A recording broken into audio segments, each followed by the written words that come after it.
অনুষ্ঠানটি নিবেদন করছে ভারত সরকারের কৃষি ও কৃষক কল্যাণ মন্ত্রণালয়। अरे अरे अरे क्या कर रहा है? इधर इधर इधर हम बोल रहे हैं तेरे बीजू का। उतला बोल रहा है? हाँ, पक्षियों से तो हम खेत को बचा लेते हैं, पर इन घातक रसायनों से कैसे बचाएं? मतलब? देख बेटा, तू जो ये अंधाधुंध रसायन मिलाता है ना, मिट्टी की सेहत बिगड़ने लगी है। और जब माटी ही कमजोर पड़ जाएगी तो उपज कैसे सेहतमंद होगी? हाँ? अरे पहले ऐसा नहीं था। पूछना अपने बड़े बुजुर्गों से, कैसे फसल लहलहाती थी, शुद्धता झलकती थी। हाँ, माटी भी तंदुरुस्त और लोग भी। अरे अब पहली वाली बात कहाँ? पर अब तो सब यही डाले हैं। सब नहीं, आज भी लाखों जागरूक किसान परंपरागत विधि से फसल उगा रहे हैं। खर्चा कम और उपज की कीमत भी बेहतर पा रहे हैं। सच है? रे बेटे, एक्सपीरियंस से बता रहे हैं, धूप में बाल सफेद नहीं किए हैं। हाँ। ठीक है भाई, मैं भी आज से जैविक खेती शुरू करूंगा।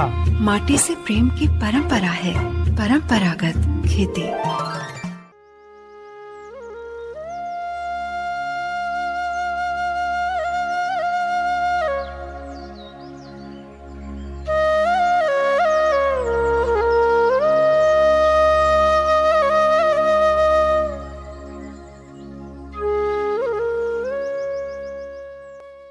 গ্রাম বাংলার শ্রোতা বন্ধুদের অনেক অনেক শুভেচ্ছা জানিয়ে শুরু করছি আজকের অনুষ্ঠান। বন্ধুরা, আমাদের এই অনুষ্ঠানে আপনারা কৃষি সংক্রান্ত বিভিন্ন আলোচনা, বিভিন্ন বিশেষজ্ঞের মতামত তো শোনেন, তবে আজ একটু ভিন্ন ধরনের আলোচনা, ভিন্ন পরামর্শ আপনাদেরকে দেব। ভিন্ন এই কারণে, বর্তমানে আপনারা নিশ্চয়ই খেয়াল করেছেন কৃষি ক্ষেত্রে বিশেষ করে উভয় সরকার জোর দিচ্ছেন প্রাকৃতিক চাষের উপর, ন্যাচারাল ফার্মিং। এই ন্যাচারাল ফার্মিংয়ের উপর যেমন জোর দেওয়া হচ্ছে, তেমনি ন্যাচারাল ফাইবার অর্থাৎ প্রাকৃতিক যে তন্তু রয়েছে, প্রাকৃতিক তন্তুগুলোর মধ্যে যেগুলো পড়ছে আপনার পাট, র্যামি, সিসেল, হ্যাম্প বা খুব চলতি কথায় বলতে গেলে গাঁজা। এই গাছটা আপনাদের চেনেন না এমন বিশেষ কোনো মানুষ নেই। তাই এই সমস্ত গাছগুলোর যে তন্তু রয়েছে এবং সেটা সাস্টেনেবল, এই তন্তুগুলো দিয়ে কিভাবে আমাদের যে সমস্ত তরুণ বন্ধুরা রয়েছে তাদের তো কাজে লাগতেই পারে, এছাড়া যারা আমাদের চাষি বন্ধু যারা রয়েছেন তারা এই সমস্ত তন্তুজাত ফসলের চাষে কেন আগ্রহী হবেন, তার কি বিশেষ ভূমিকা রয়েছে বর্তমান যুগে দাঁড়িয়ে, কেননা আমাদের বিজ্ঞানের হাত ধরে প্রযুক্তি এগিয়ে চলেছে। আর সেখানে এই সহজাত তন্তু কেমনভাবে আমাদের এক একজন মানুষের জীবন জীবিকা এবং খুব বলা ভালো একটা বৃহৎ অর্থে ব্যবসায়িক ভিত্তিতে আপনারা নিজেদের রুজি রুটির সন্ধান পেতে পারেন, সে জায়গা থেকে দাঁড়িয়ে আজকের আমাদের আলোচনা করব স্বাধীন ভারতে পাট এবং সহজাত তন্তুর ব্যবহার এবং তার প্রসার। আর এই বিষয়ে বিস্তারিত জানাতে আমরা আমাদের মধ্যে আমন্ত্রিত অতিথি হিসেবে পেয়েছি একটি বিশেষ কোম্পানির সিইও অর্থাৎ মুখ্য কার্যনির্বাহী আধিকারিক শৈলেশ গানেরিওয়ালাজি। শৈলেশজি, আপনাকে আকাশবাণীতে স্বাগত। নমস্কার। নমস্কার। যেটা আমরা আপনার থেকে প্রথমে জানতে চাইব, এই যে পাট বা সহজাত তন্তু যেগুলোর কথা আমি বললাম, যে র্যামি, হেম্প, সিসেল যেগুলো রয়েছে, এই সমস্ত তন্তুগুলো নিয়ে আপনারা কাজ করছেন, হঠাৎ এই রকম আপনাদের চিন্তাভাবনা এলো কেন? তাহলে আমরা এই কাজটা চালু করেছি 2018 বছরে। ওর আগে আমাদের কলকাতার মধ্যে একটা রেস্টুরেন্ট ব্রুরি ছিল যে আমরা সল্টলেকে চালাতাম। ওর করার পরে আমরা গিয়েছিলাম বিদেশে, ইউরোপে একটা মিউজিয়াম আছে যে পুরো ন্যাচারাল ফাইবারের উপরে বেশ হয়ে অন্য প্রোডাক্ট ওর থেকে যত বানানো হওয়া যায় ওটা পুরো দেখেছিলাম।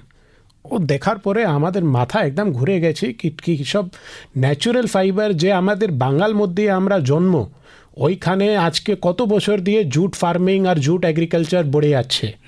ওর থেকে শুধু ওরা কিন্তু একটাই প্রোডাক্ট বানানো হচ্ছে স্যাক, যা আপনার এফসিআই গোডাউনে কাজে লেগে যাচ্ছে, কিন্তু কত ভ্যালু অ্যাডেড প্রোডাক্টটা বানানো পারেন যা আমরা আজ পর্যন্ত এক্সপ্লোর করিনি। আমাদের বাঙালের মধ্যে এটা ধরোয়ার, ন্যাচারাল ফাইবার আর ফার্মিংটা। তাহলে ওই উপরে বেশ হয়ে কলকাতা আসার পরে আমরা ভাঙের ক্রপ, যা হেম্প ক্রপ বলে, ওর দিয়ে চালু করলাম। মানে যেটা আমরা আমাদের শ্রোতা বন্ধুদের বুঝতে সুবিধা হবে যে গাঁজা গাছ। হ্যাঁ, ওই গাঁজা গাছই আছে, কিন্তু এই পদার্থের যার গাছ আছে ওর মধ্যে নেশা থাকে না। এটাকে ইন্ডাস্ট্রিয়াল হেম্প বলা হয়। এর বীজটাও তৈরি দরকার হয়, যা অন্য অন্য বিভিন্ন কোম্পানি করছে। আর এটাকে ফার্মিংয়ের উপরে এর পুরো প্লান্টটা ইউজ করা যায়।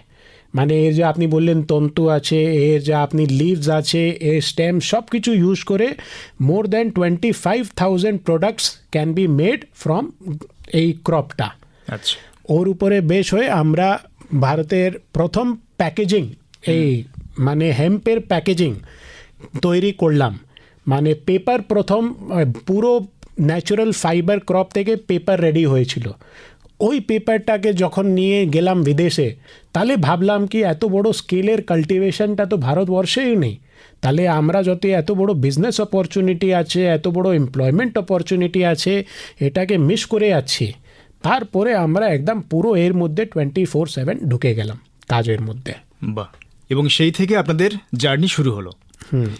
এই জার্নি পেতে গেলে বিশেষ করে যে সমস্ত প্রোডাক্ট আপনাদের প্রোডাকশানে আসছে, শুধুমাত্র তো পেপার হচ্ছে তা তো নয়, এর থেকে আর কি কি ধরনের প্রোডাকশান আপনাদের কোম্পানি থেকে তৈরি হচ্ছে?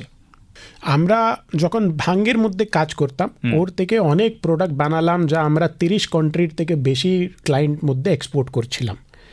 এখন ওর থেকে পেপার, প্যাকেজিং, যতই পেপারের বিভিন্ন বিভিন্ন অ্যাপ্লিকেশন আছে, সব এই ন্যাচারাল ফাইবারের ক্রপ থেকে হতে পারে, আরও ভালো হতে পারে। কেন, যা র মেটেরিয়ালের সেলুলোজ কন্টেন্ট আছে ওর এর মধ্যে সব মধ্যে ফাইবার ক্রপ মধ্যে অনেক বেশি বুঝে গেলা। তারপরে আমরা কি আছে, বাঙালিই থাকি, এইখানেই সব R&D রিসার্চ বলে নিন, এইসব ফাইবার ক্রপ ওর উপরে অনেক বেশি। তাহলে একটা অনুষ্ঠান আছে ব্যারাকপুরে, ICR ক্রাইজাফ, ওনার ডাইরেক্টর ডক্টর গৌরাঙ্গ কর সঙ্গে সম্পর্কে আসলাম। আর বোঝা গেল কি আমাদের ভারতবর্ষের মধ্যে অলরেডি 8টা ম্যান্ডেটেড ক্রপ আছে, ফাইবার ক্রপ, যের মধ্যে কাজ চলে যাচ্ছে, কিন্তু ওটা এখন ম্যাক্সিমামটা এখন অবধি কমার্শিয়ালাইজেশন হয়নি। তাহলে আরও একটা ক্রপ এসে গেল কিটিতে, যে নাম আছে ফ্ল্যাক্স। এমনি ওটাকে তিসি বলা হয়, এমনি বাঙালির মধ্যে, বিহারের মধ্যে আর অনেক কাল্টিভেশন হয়। কিন্তু এই যে আমরা ক্রপের মধ্যে কথা বলছি, এটা পুরো ফাইবার ক্রপ। এর মেন অ্যাপ্লিকেশন আছে, এর থেকে বেশি মাত্রায় আমরা ফাইবার বার করতে পারবো আর ওর অ্যাপ্লিকেশন করতে পারবো।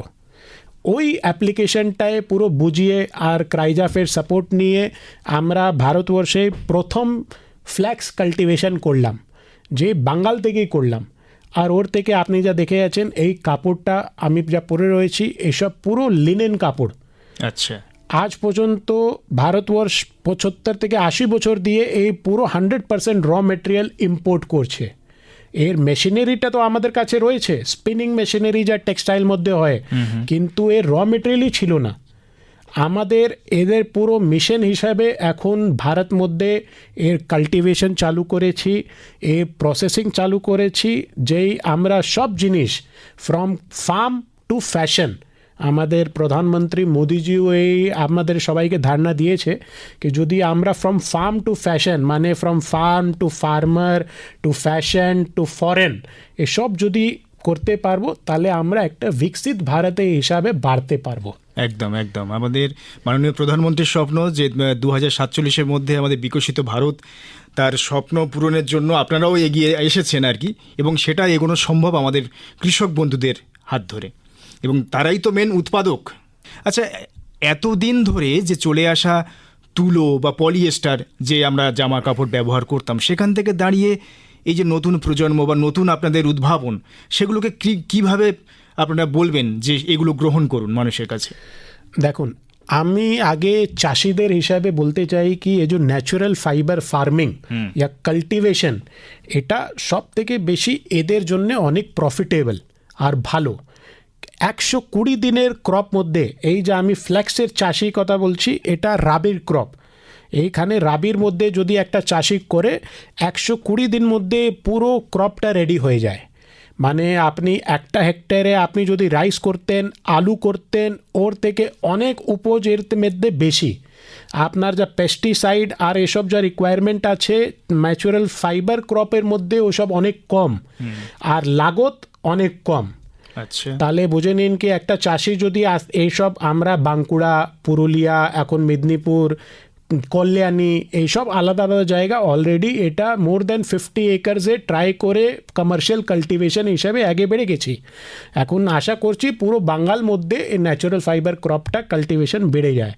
কেন প্রতি হেক্টরে একটা তো চাষি অনেক বেশি রিটার্ন পায়, ওর পুরো মালটা আমাদের মতো কোম্পানি কিনে নেয়, তাহলে ওদের কোনো অন্য বাইরের দিকে যাওয়ার দরকার নেই, আর ওরা একটা পার হেক্টরে আপনাকে বললাম রিটার্ন বেশি, আর পুরো ভারতবর্ষের বিকশিত মধ্যে ওদের অনেক বেশি যোগদান। তাহলে এসব তো হলো আপনার চাষিদের জন্যে কি ওদের ভালো হয়। আশা করছি এরপরে এসে আছি আমি একটা অন্ত্রপ্রনার নাহলে ব্যবসা হিসাবে, কীরকম এটা ব্যবসা হিসাবে ভালো হতে পারবে একটা কোনো নতুন অন্ত্রপ্রনার ইয়া নতুন ব্যবসায়ী যদি এর মধ্যে ঢুকে। ভারতবর্ষ মোটামুটি 2,500 কোটি টাকা ফাইবার সব বছর বিদেশ থেকে নিয়ে আসছে। তাহলে বুঝে নিন আমাদের কাছে 2,500 কোটির অপরচুনিটি আছে রিপ্লেস করতে, যা আমরা ইম্পোর্ট সাবস্টিটিউট করে নিজের এক্সপোর্ট মধ্যে লেগে যাই। এই ন্যাচারাল ফাইবারে আমি যা আগে বললাম মোর দ্যান 25,000 সাস্টেনেবল প্রোডাক্টস, মানে যে প্রোডাক্টস যের মধ্যে বেশি কেমিক্যাল লাগে না, যের মধ্যে অন্য বাইরের জিনিস লাগে না, আর পুরো যদি আবার মাটিতে মিলাবেন মাটি হয়ে যাবে, মিশে যাবে। ওই রকমই জিনিস আমাদেরকে চাই ফিউচারের মধ্যে, কি আমরা জেনারেশনটাকে বাড়াতে পারবো sustainable way in a circular economy. তো দিস থিংস এই সব জিনিস এই ন্যাচারাল ফাইবারের জন্য অনেক পুরো মিক্স হয়ে যায়। তাহলে আমরা কি করছি, আমরা মেক ইন ইন্ডিয়া হিসাবে এখন ফ্রম কাল্টিভেশন টিল স্পিনিং পুরো জিনিস ভারতবর্ষেই করছি। তাহলে আমরা যা অপরচুনিটি অনেক বড়, তাহলে যতই এন্টারপ্রেনার এসে যায় মাল নেওয়ার আপনার বিক্রি করার চিন্তা হবে না, কেন অলরেডি অনেক বড় বড় কোম্পানি আছে যা এই মাল নিতে বাইরে থেকে নিয়ে আসছে। এখন আমাদের ওই চেষ্টা করছি কি ওরা সব আগে এখানে আপনার ডিমান্ডটা ওদের ফুলফিল করা হয়ে যায়, ওদের ডিমান্ড ফুলফিল হওয়া যাওয়ার পরে এটাকে এক্সপোর্টের প্রয়োজনও আসে। কেন পুরো বিশ্বকালে এইরকম কাপড় এইরকম জিনিস ভারত লিড করছে সাস্টেনেবিলিটি উপরে। আমাদের টেক্সটাইল মিনিস্টার শ্রী গিরিরাজজি সিংয়ের এর মধ্যে অনেক বড় হাত আছে। উনিও নিউ এজ ফাইবার মিশন নিয়ে এসছেন, সবাই নতুন এন্টারপ্রেনারকে প্রমোট করার জন্যে, চাষিদের প্রমোট করার জন্যে, আর পুরো ইকোনমিটাকে সাস্টেনেবল ভাবে চালাবার জন্যে। বেশ, খুব উৎসাহজনক কথাবার্তা আপনারা নিশ্চয়ই শুনছেন, যে সমস্ত শ্রোতা বন্ধুরা বা বিশেষ করে কৃষক বন্ধুরা যারা শুনছেন আজকের অনুষ্ঠান। এই যে শুধুমাত্র আমাদের দেখা দেখি চাষ পাশাপাশি বাস, সেই ধারণা থেকে যদি আমরা বেরিয়ে নতুনত্বের দিকে ঝুঁকতে পারি বা কিছুটা ঝুঁকিপূর্ণ চাষে যেতে পারি, তার তো একটা রাস্তা দেখাচ্ছেন শৈলেশজি।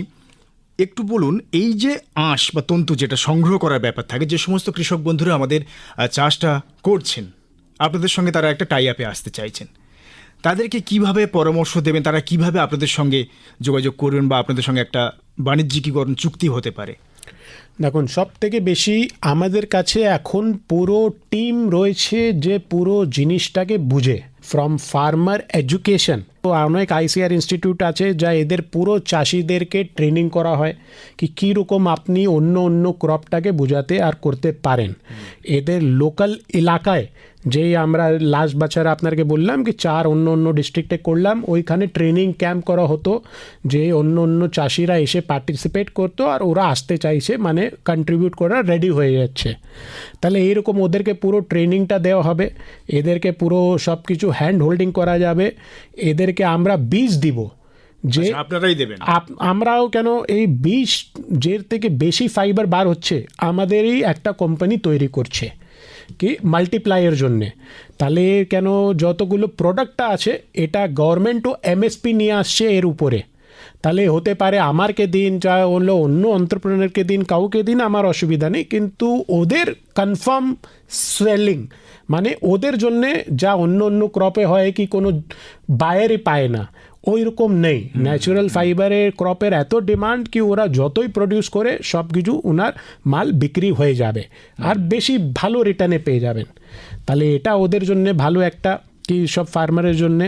আমরা ওদের সঙ্গে আগেই একটা চুক্তি করে নিই কি ঠিক আছে, মোটামুটি এটা তো নতুন ক্রপ, এটা প্রথম বছর আপনি লাগান, আপনার নোকসান হতে এর মধ্যে দিব না আমরা। তাহলে ওদের কোনো কারণে রাবি সিজনে এই যদি ক্রপটা লাগায় ওদের নুকসানটা নেই, ওরা যদি বুঝে কি হ্যাঁ ঠিক আছে জিনিস অনেক ভালো আর রিটার্নটা ওদের বেশি, তাহলে দেখে দেখে অনেকরা ওরা নিশ্চয়ই আসতে পারবে। তাহলে আমাদের অন্য অন্য সব সেক্টরে ইয়া ডিস্ট্রিক্টে টিম যাওয়া হচ্ছে যেখানে কাল্টিভেশনের প্রোগ্রামটা বাড়ানো হচ্ছে। ওর পাশেই আমাদের প্রসেসিং প্ল্যান্টটা সেট আপ করছি। বুঝে নিন আজকে কী আছে ওদের, তাহলে চাষির ছেলেরা বউরা তাহলে এমপ্লয়মেন্ট অপরচুনিটিও মানে প্লান্ট মধ্যে কাজ করে পেতে পারবে। এবং তারা যদি একটা ক্লাস্টার তৈরি করে সেক্ষেত্রেও তো বোধহয় বেনিফিটটা ভালো হবে নাকি? হ্যাঁ, আর মানে বাঙালির গভর্নমেন্ট সেন্ট্রাল গভর্নমেন্ট থেকে অনেকরা স্কিম আসছে কি এইরকম ক্লাস্টার ডেভেলপমেন্টটা এই ফাইবার ক্রপে করা যায়। আমরা এফপিওর সঙ্গে যুক্ত হয়ে ডাইরেক্ট ফার্মারের সঙ্গে যুক্ত হয়ে এই কাজটা বাড়াচ্ছি। আমাদের কোম্পানি আছে কলকাতার মধ্যে রেজিস্টার্ড, তাহলে কি আছে ওদের আমরা সঙ্গে জুড়িয়ে এর মধ্যে সঙ্গে এসে আগে এক বছর দেখে নাও কত তোমার প্রোডাকশন হচ্ছে, কীরকম হচ্ছে, কত রিটার্ন পাচ্ছ। যদি তোমরা ভালো, নিশ্চয়ই ওদের ভালো আছে, কেন অন্য কম্প্যারিজনে অন্য ক্রপ দিয়ে এই ক্রপে রিটার্ন আউটপুট অনেক বেশি। আর ওদেরও ইচ্ছা করবে কি ভারতীয় বিকাশ মধ্যে আমরাও একটা হিস্সেদার আছি। আর বাঙাল মধ্যে এটা হচ্ছে বাঙাল বিহার এইসব ব্যাকওয়ার্ডের এরিয়ার জন্য এইসব ক্রপ অনেক রেভলিউশন নিয়ে আসতে পারবে। তাহলে ওদের আমাদের সঙ্গে এইরকম অন্য অন্য কোম্পানির সঙ্গে জুড়িয়ে ক্রাইজাফের মাধ্যমে জুড়ে সবার সঙ্গে আগে বাড়তে পারবো। বেশ, এই যে তন্তুগুলো তারা উৎপাদন করবেন বা চাষ করবেন, সেক্ষেত্রে যদি কোনো কৃষক বন্ধুরা ফার্মার্সরা যারা রয়েছেন তারা যদি মনে করেন যে এই প্রসেসিং কিছু করবেন, এরকম কিছু ভেন্ডারিং মেশিন বা প্রসেসিং মেশিন কি বাজারে রয়েছে বা আপনারা তাদেরকে সেভাবে হেল্প করতে পারেন? হ্যাঁ, অনেক ভালো কোয়েশ্চেন করেছেন। কেন যতই ন্যাচারাল ফাইবার ক্রপ হয় ওর একটা প্রসেসিংয়ের ব্যাপার হয়ে যায়। কেন ওর থেকে তো তন্তু বার করতে হয়। তাহলে যেরকম জুট আছে, জুটটাকে এমনি 15-17 দিন জলের মধ্যে ভিজিয়ে রাখতে হয়। এই যে ক্রপ আছে আমি যা বলছি বুঝে নিন ফ্ল্যাক্স যা তিসি, এটাকে এতদিনের দরকার নেই। এটাকে আপনার কাল্টিভেট হওয়ার পরে আপনি হারভেস্ট করে দিলেন, তারপরে 2 দিন মধ্যেই ফ্রেশ ওয়াটারে রেটিং যা বলে ডুবিয়ে রেডি হয়ে যায়। তাহলে এটা চাষিরাও করে দিতে পারবে। আমরাও আমাদের ফ্যাক্টরির পাশে রেটিং ট্যাঙ্কটা বানানো প্রয়োজন করা রয়েছে, যের মধ্যে ঢুকিয়ে এটাকে ফাইবার রেডি হয়ে যায়। তারপরে অন্য অন্য ছোট ভাবের মেশিন আমরা রেডি করেছি কি যে ডাইরেক্ট ফার্মার ফিল্ডে উপরে চলে যাবে।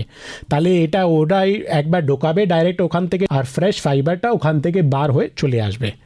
নিশ্চয়ই অনেকগুলো প্রয়োজন ওর পরে আছে কি ওই সব ফাইবার স্পিনিং রেডি, মানে কাপড় বানাতে জন্য ওর মধ্যে যত ইমপিউরিটিস আছে, যতগুলো ডান্ডা আছে, সব বার করতে জন্য একটা বড় মেশিন লাগে, যা আমাদের মতো একটা এন্টারপ্রেনার সেট আপ করছি। প্রথম আস্তে করি বাঁকুড়ায়, কল্যাণীতে এইসব প্লান্ট লাগানোর দরকার হয়ে যাবে। আর মোটামুটি কিন্তু ছোট মেশিন দিয়ে ওরা এর ফাইবার বার করে আমাদেরকে দিতে পারবে। বাহ। এবারে যে সমস্ত কৃষক বন্ধুরা দীর্ঘদিন ধরে পাট চাষ করছেন তাদের একটা ধারণা রয়েছে বা তারা জানেন যেটা যে পাট চাষ পচানোর জন্য হয় কলা গাছ যেটা সেগুলো তার উপর চাপিয়ে দেন বা কখনো কাদা চাপিয়ে জলের মধ্যে তারা পচানোর চেষ্টা করেন। এই সমস্ত যে উন্নত মানের তন্তুর কথা যেগুলো আমরা আজকের আলোচনা করছি, এগুলো ওই রোটিংয়ের জন্য বা সবচাইতে গুরুত্বপূর্ণ যেটা হচ্ছে আঁশটা, তন্তুটা, যেটা নিয়ে আপনারা এত হাই ভ্যালু অ্যাডেড করছেন সেখানে এবং উন্নত মানের প্রোডাকশন কিছু নিয়ে আসছেন, সেগুলো তো ডিপেন্ড করে কোয়ালিটির উপর, আঁশের কোয়ালিটির উপর। তাহলে এই আঁশের কোয়ালিটি যাতে আরও বেশি ভালো হয় সে ব্যাপারে কি পরামর্শ দেবেন? এর উপরে মানে quality is the most important thing. আমরা যখন লাস্ট 4 বছর দিয়ে এর উপরে কাজ করে যাচ্ছি, কাল্টিভেশন যা বাঙালি হচ্ছে, প্রথম বছরে চাষিরাও ওরাও বুঝেছিল না তাহলে কোয়ালিটি অত ভালো হতে পারে, আসলো না। কিন্তু ওভার দ্য টাইম ওরাও বুঝে গেছে কি কি কোয়ালিটির মেনটেন করতে হয়। যে এরকম একটা পোকা, এইসব প্লান্ট উপরে নিশ্চয়ই পোকা অনেক কম ধরে, কিন্তু ধরে। তাহলে ওই সব পোকার ম্যানেজমেন্টটা আমাদের টিম দিয়ে ম্যানেজমেন্ট করে দেওয়া হয়। তারপরে যতগুলো হারভেস্ট আছে এটা একটা মোটামুটি ভালো জায়গা যেখানে অনেক পোকা না থাকে ওইখানে স্টোরেজ করা দরকার আছে। যদি ওটাও মানে তারপরে আমরা তুলে নিব কি পাঠিয়ে দিব একটা সিএফসি জায়গায়, যেখানে সব আশাপাশি থেকে আপনার যতগুলো মাল হারভেস্ট হয়েছে সব এক জায়গায় এসে প্রসেসিং হয়ে যায়। তাহলে মোটামুটি এটা বুঝে নিন কি কোয়ালিটির মধ্যে চাষির থেকে বেশি চিন্তা করার দরকার নেই, কেন ও যতই মাল দেবে কোয়ালিটি ম্যানেজমেন্ট আমার মিডল ম্যানেজমেন্টে যে প্রসেসিং প্ল্যান্টটা ওইখানে ম্যানেজ হয়ে যাবে। কিন্তু এইসব যে দু এক জিনিস কি আপনার একবার যদি ইরিগেশন লাগে ও ঠিক করে দিয়ে দেয়, একবার যদি যা পোস্ট ম্যানেজমেন্ট আছে, পোকা ম্যানেজমেন্ট আছে, ও স্প্রে করে দেয়, যতগুলো ইনস্ট্রাকশন, তাহলে এর পুরো এসওপি মানে স্ট্যান্ডার্ড অপারেটিং প্রসিজার আমরা বানানো হয়ে গেছে। তাহলে এটা যতই চাষিরা যতদিন জুড়বে ওর সিডের সঙ্গে ওদেরকে পুরো একটা প্যাম্পলেট দেওয়া যায়, ওটা দেখে যেরকম অন্য চাষ করে ওরা করে পুরো কোয়ালিটি ভালো অ্যাচিভ করতে পারবে। আমাদের আর যত ক্লাস্টার আমাদের সঙ্গে জুড়ছে, আমরা চাইছি কি ওদেরকে নিয়েই পুরো একটা কোঅপারেটিভভাবে এটাকে ব্যবসাটাকে আগে বাড়ানো যায়। কেন ফ্ল্যাক্সের কাপড় এখন ভারত পুরো বিশ্বে অনেক দামি জিনিস, মানে অলরেডি একটা অ্যাপ্রুভড মার্কেট। তাহলে কোনো রকম থেকে নতুন মার্কেট আমাদেরকে ক্রিয়েট করতে দরকার নেই, অলরেডি ক্রিয়েটেড। চাষিরা বুঝতে আছে, শুধু আমাদেরকে লেভেল অফ স্কেল মানে লেভেল অফ কাল্টিভেশন ঠিক মতো বাড়িয়ে নিতে হবে এবং কোয়ালিটিটা মেনটেন করতে হবে। কোয়ালিটিটা তো নিশ্চয়ই মেনটেন করতে হবে। তাহলে আমাদেরও টিম থাকবে। আমার মনে হচ্ছে 1-2 বছর করার পরে চাষিদের থেকে ভালো শেখাওয়ার আর শিখার কেউ নেই। ওরা যত দেখে দেখে গ্র্যাব করতে পারবে, শিখতে পারবে, অত ভালো লার্নার আমরাও নেই। তাহলে আমরা ওদের কাছ থেকে শিখবো কি আর কীরকম কোয়ালিটিটাকে আরও বেটার কীরকম করতে পারবো। কিন্তু যত যা কোয়ালিটি আছে এটা অ্যাপ্রুভড কোয়ালিটি, আর এই জিনিসটা ইজিলি আমরা একটা রেভলিউশন নিয়ে আসে পারবো। এই ক্ষেত্রে যে মিনিস্ট্রি অফ টেক্সটাইল থেকে আপনাদের কিছু নীতিগত এইরকম বা কি ইকোনমিক্যালি কিছু হেল্প বা যে সমস্ত ফার্মার্স যারা কাল্টিভেট করবে তাদের থেকে কি কিছু সাহায্য তারা পেতে পারবেন আপনাদের থেকে, বা এরকম মিনিস্ট্রি অফ টেক্সটাইল থেকে বা এমএসএমই কোনো লোন টোন এরকম কিছু ব্যাপার রয়েছে? নিশ্চয়ই। দেখো, এখন ভারত সরকার এই নিউ এজ ফাইবারটাকে বাড়াওয়ার জন্যে অনেক সহযোগিতা দিচ্ছে। আমি বললাম যে এরকম আমাদের কেন্দ্রীয় মন্ত্রী গিরিরাজ সিং স্যার, এরা সব 2-3 বার কলকাতায় এসে ফার্মারদের সঙ্গে ইন্টারাক্ট করে এদেরকে পুরো এই ধারণা দিয়ে কি আপনারা এইসব নিউ এজ ফাইবার কাল্টিভেট করুন, এর দিয়ে ওদের উন্নতি, ভারত সরকারের অনেক ভালো ইকোনমিক ভ্যালু জেনারেট করা যাবে। তাহলে ওদের জন্য এখন নিউ এজ ফাইবার মিশনটা লঞ্চ করেছে, আর 5 বছরের মধ্যে অনেক কোটি টাকা ওর মধ্যে ফেলেছে, যা ফার্মারকে সাবসিডাইজড করছে কি যদি আপনারা 1 হেক্টর করছেন তাহলে ভারত সরকারের তরফ থেকেও আপনাকে কিছু একটা দেয়া যাবে। ওর ছাড়া ওর যতগুলো আউটপুট আছে কনফার্ম বাইব্যাক মিনস যতগুলো কোম্পানি আছে পুরো কনফার্ম একটা বেটার প্রাইসিং হিসাবে মডিউলে সেট করে দিয়েছে। এর ছাড়া আমাদের মিনিস্ট্রি অফ এগ্রিকালচার বাঙ্গাল আর সেন্টার থেকেও বাঙ্গালের চাষির উপরে একটা প্রধান দেওয়া হচ্ছে কি যদি এরা 3টা ক্রপের চেন, এটা অনেক জানানো দরকার, এদেরও জানানো দরকার। একটা হলো রাইস, একটা হলো জুট, এক সিজন হলো ফ্ল্যাক্স। যদি এরা এই 3 পুরো বছরে এই 3 ক্রপ সাইকেলটাকে মেনটেন করবে তাহলে এদের ইকোনমিক ভ্যালু অনেক বেড়ে যাবে, এদের একটা বিজনেস ভ্যালুয়ের মধ্যে অনেক ঢুকে যাচ্ছে। কেন এই 3টে ক্রপের মধ্যে এখন ভারত সরকারের অনেক বেশি সাপোর্ট আর ইন্টারেস্ট। তাহলে ওরাই তো এইসব subsidy scheme, farmer awareness scheme, training scheme দিচ্ছে। তাহলে আমার মনে হচ্ছে যেই এই ধারণাটা ফলো করবে, ওর কমিং 10 বছর তো আর কোনো অন্য জিনিস উপরে চিন্তা করা দরকারই নেই। একদম। আমাদের বর্তমান সময়ে আর কি এখন নিউ জেনারেশন বা তরুণ প্রজন্ম যারা রয়েছে তাদের মধ্যে একটা অনীহা দেখা যায় যে চাষবাস করার খুব একটা ইচ্ছা নেই, করতেও চায় না। তারা যদি এই সমস্ত যে নিউ এজ ফাইবারের কথা যেগুলো আমরা আলোচনা করছি সেগুলো যদি এক যে বিজনেসম্যান হিসেবে গ্রহণ করতে চায়, এন্টারপ্রেনার হিসেবে নিতে চায়, তারা কিভাবে এগিয়ে আসতে পারে? দেখুন, একটা ব্যবসা করতে জন্যে সব থেকে বেশি দরকার দৃঢ় নিশ্চয় কি আমি করে দিব ইয়া আমি করব। তারপরে পয়সার যদি নাও থাকলে অসুবিধা নেই, কেন আমার ভারত সরকারের পিছু থেকে অনেক স্কিম এখন নতুন এন্টারপ্রেনার ইয়া নতুন ব্যবসায়ীদের জন্যে বার করা হয়েছে।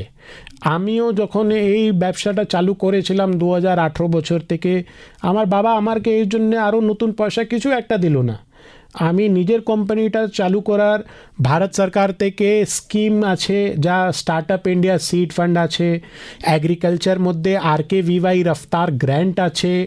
আপনি বুঝে নিন একটা এন্টারপ্রেনার আছে, আপনার কেউ সাপোর্ট নেই, আপনি এসব নিয়ে একটা অ্যাপ্লাই করলেন আপ টু 50 লাখসের অবধি, যে অনেক বড় অ্যামাউন্ট এখন মোদিজি এটা স্যাংশন করেছে কি আপনি আপনার কাজটা একটা মোটামুটি লেভেলে নিয়ে যেতে পারবেন। তাহলে কি আছে, মেন দরকার হয় ও নিশ্চয় কি না, আমি যদি চাষ নাও করতে চান করুন না, অসুবিধা নেই, চাষটা তো চলে যাচ্ছে। নতুন নতুন এইরকমই আমাদেরকে এন্টারপ্রেনার দরকার, স্ট্র্যাটেজিস্ট দরকার, ব্যবসায়ী দরকার, কোঅর্ডিনেটর কন্ট্রোলার দরকার। তাহলে এই সবার জন্যে আমাদের ভারত সরকার, বাঙ্গাল সরকার এরকম প্রাবধান করে রেখেছে। এইসব স্কিমের বেনিফিটটাকে নিয়ে ওরা পয়সাটাও পেয়ে যাবে, অ্যাসিস্ট্যান্সটাও পেয়ে যাবে, পুরো নলেজটাও পেয়ে যাবে। শুধু ওর দরকার একটা ভালো জায়গায় একটা নিজের মাথায় খোলা রাখিয়ে আর যত ইনফরমেশন গ্র্যাব করার চিন্তা ওটা দরকার। বেশ, তাহলে আমাদের সব শেষে তরুণ প্রজন্ম যারা, তাদের জন্য একটা আশার কথা তিনি শোনালেন। এবং আপনারা তো বারবার আমাদের অনুষ্ঠানে উঠে এলো যে ভারত সরকার এবং রাজ্য সরকার উভয়ের একটা সদিচ্ছা রয়েছে যে আপনারা এগিয়ে আসুন, নতুন যে যুগের যে তন্তুর কথা বলা হচ্ছে, নিউ এজ ফাইবারের চাষের কথা বলা হচ্ছে, এগুলো দিয়ে আপনাদের মধ্যে একটা নতুন দিশা খুলতে পারে। কিভাবে কৃষক বন্ধুরা, যে মাননীয় প্রধানমন্ত্রী বারবার বলছেন যে আপনাদের আয় দ্বিগুণ হোক বা আপনাদের ওয়েল এস্টাবলিশ হন ইকোনমিক্যালিভাবে, সামাজিকভাবে, সব দিক থেকে, সেটার একটা দিশা আপনাদের বোধহয় হতে পারে আজকের আমাদের অনুষ্ঠান থেকে। আজকের আমাদের সময় একেবারেই শেষ। হয়তো আরও কিছু প্রশ্ন থাকতো আমাদের শ্রোতা বন্ধুদের, কিন্তু ঘড়ির কাঁটা বলছে এখানে থামতে হবে। আজকের মতো আমরা আপনাকে নমস্কার জানাই। না, আমার থেকেও আপনার আর আপনার সবাই শ্রোতা জন্যে নমস্কার আমিও জানাই। এরা চাষির উপরে আমাদের অনেক বেশি উপকার আর ভার আছে, যে আমরা এইসব প্রোডাক্টটাকে বানিয়ে ওদের যদি 2 পয়সা বেশি রিটার্ন দিতে পারবো, এই উপকারটা ওর থেকেই বার হবে, আর কোনো রকম থেকে বার করতে পারবো না। একদম একদম অসাধারণ বলেছেন যে আমাদের সব কিছুই তো চাষি বন্ধুদের জন্য, এবং আমাদের অনুষ্ঠানটাই মূলত চাষি বন্ধুদের জন্য। তাই আপনারা ভালো থাকলে আমরাও ভালো থাকবো, আর আমরা সবাই ভালো থাকলে দেশ ভালো থাকবে। আজকের মতো আমরা শেষ করি আমাদের অনুষ্ঠান। এতক্ষণ আলোচনা করছিলাম স্বাধীনোত্তর ভারতে পাট এবং সহজাত তন্তুর ব্যবহার এবং প্রসার, আর এ বিষয়ে এতক্ষণ বিস্তারিতভাবে জানালেন একটি বিশেষ কোম্পানির মুখ্য কার্যনির্বাহী আধিকারিক শৈলেশ গানারিয়াওয়ালাজি। আর এতক্ষণ আপনাদের সঙ্গে ছিলাম আপনাদের বন্ধু সুব্রত চক্রবর্তী। সবাই ভালো থাকুন, নমস্কার।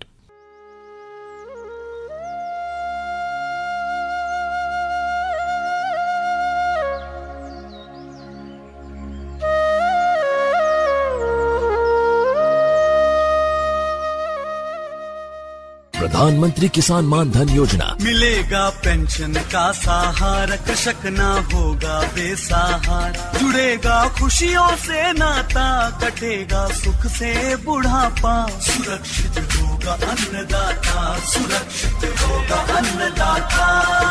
प्रधानमंत्री किसान मान धन योजना से लघु सीमांत किसानों का भविष्य होगा सुरक्षित और 60 वर्ष की आयु से 3,000 रूपए मासिक पेंशन होगी सुनिश्चित। 55 रूपए से 200 रूपए की मासिक किश्त देकर प्रवेश कर सकते हैं। 18 से 40 वर्ष तक के किसान इस अंशदायक योजना में सरकार देगी बराबर का योगदान। सभी किसान भाई बहन इस योजना के लाभ के लिए जन सेवा केंद्र में जाएं और अपना निशुल्क नामांकन कराएं। प्रधानमंत्री किसान मान धन योजना, अन्नदाता के परिश्रम को संबल, पेंशन से सुरक्षित उनका कर। कृषि एवं किसान कल्याण मंत्रालय, भारत सरकार द्वारा जनहित में जारी। অনুষ্ঠানটি নিবেদন করল ভারত সরকারের কৃষি ও কৃষক কল্যাণ মন্ত্রণালয়।